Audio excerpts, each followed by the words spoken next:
یہ بہت ڈیٹیلڈ یہ چیپٹر ہے، لیکن ہم کوئکلی ٹچ کرتے جائیں گے۔ پہلی جو دوسری اور تیسری اور چوتھی آیت میں کچھ بادشاہوں کا ذکر ہے۔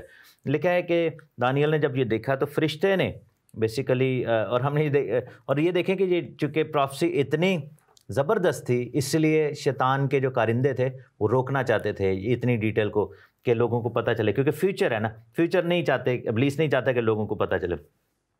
ہم دیکھتے ہیں لکھا ہے کہ اب میں تجھ کو حقیقت بتاتا ہوں، فارس میں ابھی 3 بادشاہ اور برپا ہوں گے، اور چوتھا ان سب سے زیادہ دولت مند ہوگا اور اپنی دولت کی سے تقویت پائے گا تو سب کو یونان کی سلطنت کے خلاف ابھارے گا۔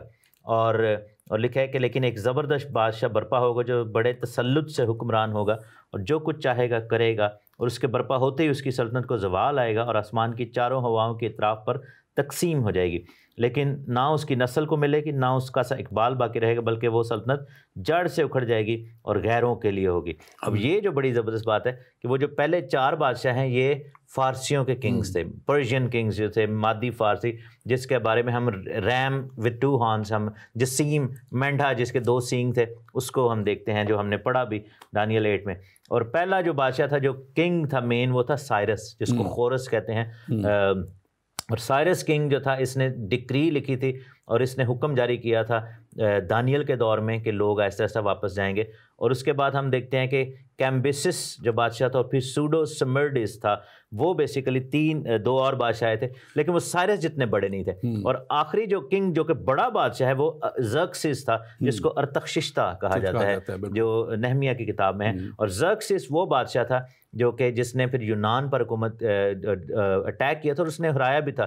اور اگر آپ اس ہسٹوریکلی دیکھیں جو اسپارٹن کنگڈم ہے، اور ایک جو مووی بھی بڑی فیمس بنی تھی اسپارٹا، تو اس میں 300، تو وہ بیسیکلی وہی لوگ تھے، اور زرکسیس کنگ کا اس میں ذکر ہے۔ ہم اس میں آگے بڑھیں گے، لیکن میں اپنے ناظرین سے کہوں گا کہ آپ کے اسکرین پہ ہمارے واٹس ایپ نمبر آئے گا +1 585 542 5900، اس پہ آپ ہمیں کال بھی کر سکتے ہیں، آپ ہمیں جو ہے میسج بھی کر سکتے ہیں۔ آپ کا کوئی بھی سوال ہے آپ ضرور ہمیں بتائیں، اور جو لوگ ہمیں انکریج کرتے ہیں، جو لوگ اس پروگرام کو دیکھتے ہیں اور ہمیں اچھی اپنی تمناؤں کا اظہار کرتے ہیں، ہم ان کے لیے بھی شکر گزار ہیں۔ اکثر لوگ سوچتے ہیں کہ ان کے لیے کچھ نہیں کہا جاتا، لیکن we are really thankful to you. آپ ضرور شیئر کریں دوسرے لوگوں تک، جتنے دیکھ رہے ہیں اس پروگرام کو۔ ہمارے فیس بک پیج کو، ایمان کا سفر کو آپ لائک کیجئے، ہمارے جو پیج جو ہے یوٹیوب کے اوپر ایمان کا سفر، آپ اس کو لائک کیجئے۔ زندگی TV.net.com پہ آپ ضرور جا کے ہمارے یہ سارے پروگرام اور بہت سے اور پروگرام آپ دیکھ سکتے ہیں، اور اسی طرح بہت سی اور سائٹس ہیں جہاں ہمارے پروگرام ہیں، اور آپ شیئر ضرور کیا کریں تاکہ بہت سے اور لوگوں تک یہ کلام کی باتیں پہنچیں۔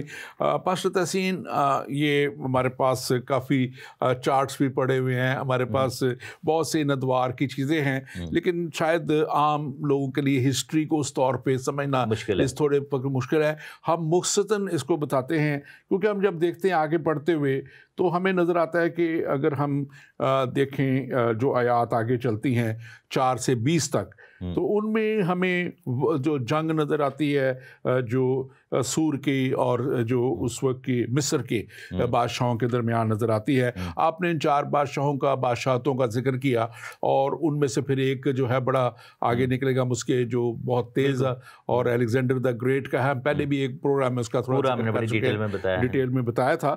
تو یہ جو ایک ڈیکے آف دس امپائر نظر آتی ہے، ہمیں کیا کہنا چاہیے اس کو، 4 آیت سے لے کے 35 آیت تک اگر ہم اس کو پورا دیکھیں تو ہمیں ایک وہ نظر آتا ہے زوال ایک یونانی امپائر کا، اور وہ زوال نظر آتا ہے، اور اس زوال میں پھر ہم دیکھتے ہیں کہ مختلف بادشاہ ہیں، اور لیکن یہ سارا کچھ اصل میں ہم ان بادشاہوں کو ڈسکس نہیں کر رہے، ہم بات کر رہے ہیں کہ جو ڈینیل کو خدا نے دکھایا، جو ڈینیل نے ان سارے واقعات سے کئی 100 سال پہلے لکھ دیا، اور وہ نسخے اس دور میں بھی ملے تھے، اور وہ بعد میں جب شائع ہوئے تو لوگ کہنے لگے کہ یہ تو اتنا قریب ڈیٹیلڈ میں یہ ساری چیزیں پوری ہوئی ہیں، یہ تو لکھا ہی شاید بعد میں گیا ہے۔ آپ اس کے تعلق سے بھی بات کیجیے۔ اور ایک ڈیٹیل یہاں پر جیسے لکھی ہوئی ہے، لکھا ہے کہ جو بادشاہ آئے گا، یہ یہ یونان کے بادشاہ سکندر اعظم کی بات کریں تو کہہ رہے کہ اس کی نسل کو نہیں ملے گی اس کی سلطنت، اور ہم یہ دیکھتے ہیں کہ سکندر اعظم حالانکہ وہ بغیر کسی نسل کے مر گیا تھا، تو اس کے بعد ہم دیکھتے ہیں کہ اس کے جرنیل جو تھے، جنرلز تھے، ان کو حکومت ملی. تو جیسے آپ نے کہا نا کہ اس کی ڈیٹیل اتنی زیادہ کلیئر اور اتنی زیادہ ورڈ ٹو ورڈ ہے کہ اس کو جاننا اور اس کے بارے میں پڑھنا فیسینیٹنگ ہے.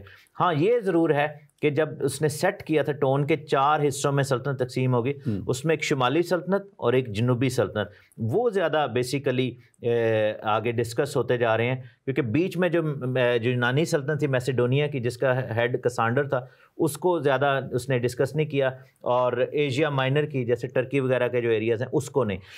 جو شمالی سلطنت جو ہے وہ سیرین اور مڈل ایسٹرن ہے، اور جنوبی جو ہے وہ ایجپشن ہے. ان کے درمیان پھر جنگیں ہوتی رہی ہیں. اور یہ ایکچولی 2 جو تھے جنرل، چاروں جنرل میں جب تقسیم ہوئی اور یہ 4 کنگڈم 4 میں حصے کر دیے گئے، تو 2 جو تھے وہ شاید اتنے ریلیونٹ نہیں تھے، یا وہ اتنے کھل کے سامنے نہیں آئے، یا انہوں نے بڑے دھیمے اس انداز میں. لیکن یہ 2 جو آپ نے بتائے ہیں، جس میں پھر فلسطین کا اور سیریا اور ایجپٹ کا، اور اس کے درمیان میں فلسطین، اسرائیل ہے، فلسطین اور اسرائیل تھا، ان دونوں کنگڈمز کے درمیان میں تھا. اور پھر اثر اس کا ان دونوں کنگڈمز کا بڑا ہوتا ہے یروشلم اور یہ سارے فلسطین کے علاقے پہ بھی. اس کو بھی آپ تھوڑا سا ایکسپلین کیجیے. میں یہ ضرور کہنا چاہوں گا کہ ہمیں شاید ورڈ فلسطین اس لیے نہیں یوز کرنا چاہیے کیونکہ یہ انویلیڈیٹ کرتا ہے اسرائیل کی خداوند کی طرف سے جو اسرائیل کو وہ دیا گیا تھا، کیونکہ وہ کنگڈم آف اسرائیل.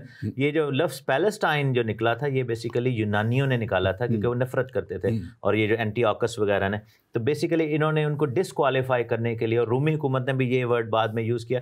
جب میپس بنائے تھے تو انہوں نے پورے ایریا کو پیلسٹائن کہنا شروع کر دیا تھا، جو کہ فلسطین کی حکومت، جو کہ غزہ کے علاقہ میں. تو جب ہم اور یہ دیکھیں کہ ہسٹری کی بکس میں بھی آج تک فلسطین ہی یوز ہوتا ہے، لیکن ایکچولی فلسطین کا ایریا جو تھا یہ نہیں تھا، کیونکہ یہ سارا اسرائیل کا ایریا تھا. ہاں یہ ضرور ہے کہ ہمیں اس لیے ان 2 کنگ، ہو سکتا ہے کہ باقی جو کنگز ہیں ان کی بھی جنگیں ہوتی ہوں گی، لیکن وہ پروفیسی کے وائس کی وجہ سے اتنی ریلیونٹ نہیں تھی، کیونکہ ان دونوں بادشاہوں کی جنگوں کے بیچ میں اسرائیل کی زمین کے جو لوگ تھے وہ پستے تھے وہ. اور پھر اس میں ہم یہ بھی دیکھتے ہیں کہ یہ جو دونوں ہیں شمال اور جنوب کے بادشاہوں کے درمیان، یہ کوئی تھوڑا عرصہ جنگ نہیں، یہ پرومیننٹ شاید اس لیے بھی رہے، 200 سال تک ان میں جنگیں ہوتی رہی. ان کے درمیان میں 200 سال تک جنگیں صلح بھی ہوتی تھی، صلح ہوتی تھی، پھر آپ انٹر میرجز بھی ہوتی رہی، بہت سی شادیاں بھی تھی. اور جو اس میں خاص طور پہ اینٹیوکس ایپیفنس تھا، وہ اس کی خاص طور پہ اس میں بہت زیادہ یہاں پہ نظر آتی ہے. ایپیفنس کی جو خاص باتیں ہیں وہ بھی ہم تھوڑی سی ڈسکس کریں گے کہ اس نے آ کے پھر جو ہے جب وہ ایک جنگ ہارا، خاص طور پہ جب اس کو بہت زیادہ بھاری شکست ہوئی، تو اس نے واپس اپنے آگے غصہ کس پہ نکالا؟ اسرائیلیوں پہ، یہودیوں پہ اور یروشلم کے اوپر اس نے اتارا. اور لکھا ہے کہ اس نے 80,000 یہودیوں کو مارا اور 40,000 کے قریب کو اس نے شدید زخمی کیا. اور اس کے ساتھ ساتھ اس نے ہیکل پہ قبضہ کیا. اور پھر اس کے میں کچھ ٹائم میں، یہ ایک وقت نہیں ہوا، تھوڑے سے وقت میں ہوا، اور اس میں اس نے زیوس کا بت جو ہے، اس وقت کا جو ان کا خدا تھا، زیوس جو تھا، اس کو اس نے نصب کیا اور سب کو اس کی عبادت کرنے کے لیے کہا، خود بھی اس کی عبادت کرتا تھا. اور اس کے علاوہ اس نے ایک بڑا گنانا کام کیا، ہم نے پہلے بھی بتایا تھا کہ اس نے، کیونکہ وہاں قربانیاں صبح و شام ہوتی تھی، جو ہے یہودی لوگ کرتے تھے کلام کے مطابق، اس نے وہ بند کی قربانیاں، اور پھر اس نے وہاں پہ ایک سور کی قربانی کی، مکرو قربانی کی، تاکہ وہ یوز نہ کر سکے.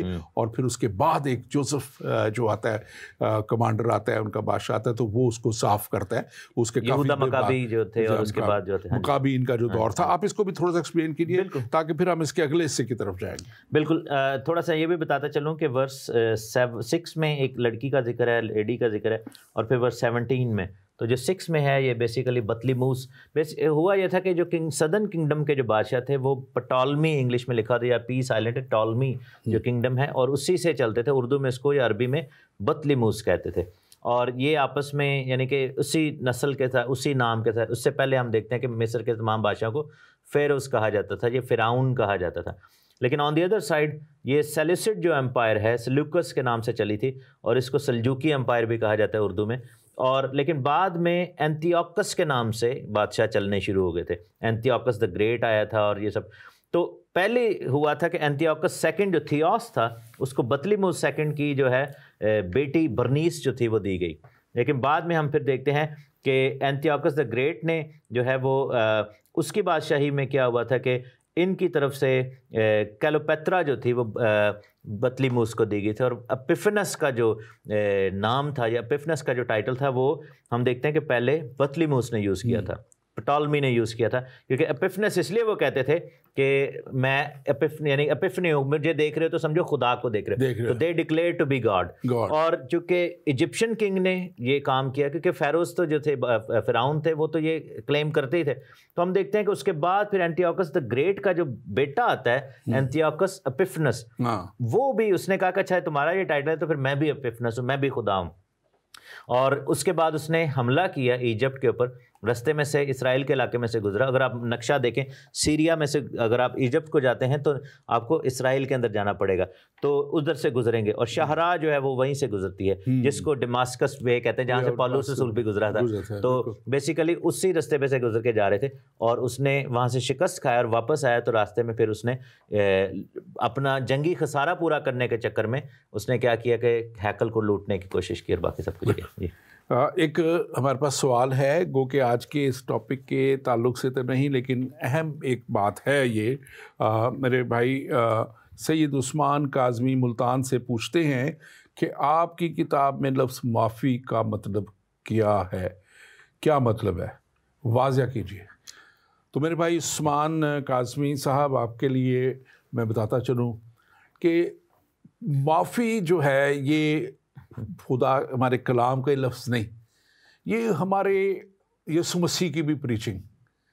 اور سب سے بڑی انہوں نے بات جب انہیں صلیب پہ جو مصلوب کیا گیا اور مصلوب کرنے والوں کے لیے انہوں نے پریچ ہی نہیں کیا معافی کو, انہوں نے یہ کر کے بھی دکھایا. اور انہوں نے پہلا جو بات وہاں پہ کی اور انہوں نے کہا آسمان کی طرف نگاہیں اٹھا کے, کیونکہ اس وقت وہ جسمانی حالت میں جسم میں قربانی دے رہے تھے, اس نے کہا اے باپ انہیں معاف کر کیونکہ یہ نہیں جانتے کہ کیا کرتے ہیں. دوسری بات اس میں خاص جو ہے معافی کے تعلق سے کہ ہمارا خدا جو ہے وہ معاف کرنے والا خدا ہے. یہ ہماری بائبل مقدس اس بات کو بڑے واضح کرتی ہے کہ our God is a loving God, forgiving God. جو اس کے پاس آ جاتے ہیں چاہے وہ کتنا بھی بڑے گناہ کریں, کلام میں لکھا ہے کہ تمہارے گناہ چاہے کتنے بھی کرمزی کیوں نہ ہو وہ انہیں برف کی مانند دھو کے وہ جو ہے صاف کر دیتا ہے, سفید کر دیتا ہے, شفاف کر دیتا ہے. تو معافی جو ہے, لیکن معافی یہ نہیں ہے کہ کہہ دیا منہ سے کہ معاف کیا اور دل میں قدورتیں رکھی. معافی خدا کا کلام یہ بھی کہتا ہے یہ ہے کہ جب ہم معاف کرتے ہیں کسی کو تو پھر ہم دل سے اس کو معاف کریں. اور یہ ایک بڑی تعلیم جو ہے یسوع مسیح نے جب اپنے شاگردوں کو انہوں نے دعا کرنا سکھائی تو اس میں ایک بات یہ بھی سکھائی تھی کہ جس طرح ہم اپنے قصور واروں کو معاف کرتے ہیں, آئے خدا تو بھی ہمارے قصور ہمیں معاف کر. تو ہم اگر معاف کریں گے تو ہمیں معافی ملے گی. اور یہ میں سمجھتا ہوں کہ اس کا میں تھوڑے سے لفظوں میں آپ کو جواب دے سکتا ہوں. مزید بھی آپ اگر چاہیں تو آپ بائبل مقدس پڑھیں, آپ کو ضرور یہ بڑی چیز واضح ہو جائے گی. پاسٹر منہ سے نکلتا ہے ڈاکٹر تحسین, ایسے ہم دیکھتے ہیں اس میں یہ جو وقت تھا یہ فسن جو اس میں ہم خاص طور پہ دیکھتے ہیں اینٹیوکس کا جو تھرڈ والے کا تھا, یہ بڑا وکٹ دور تھا. یہ وکٹ شخص بھی بڑا وکٹ تھا, وکٹ اس کا دور بھی تھا. اور پھر اس نے بڑے ایسے کام کیے اور یہ اس وقت کے دور کا اینٹی کرائسٹ بھی ہم دیکھتے ہیں, اس کو ایک طرح کا کہا جاتا ہے اس وقت کے دور میں. اب یہ جو باتیں تھیں جو میں جس طرف اب جانا چاہتا ہوں کہ دیکھیں اس وقت جو بھی ڈینیل نبی کے وسیلہ سے, خدا کے اس بندہ کے وسیلہ سے جو کچھ بھی خواب اس سے دکھایا گیا, جو کچھ بھی رویا اسے دی گئی, جو کچھ بھی نبوتی کلام اس کو دیا گیا, وہ اس وقت میں بھی پورا ہوا. اور پھر اس کو جو ہے جو آگے جاتے ہوئے ہم دیکھتے ہیں کہ آگے جا کے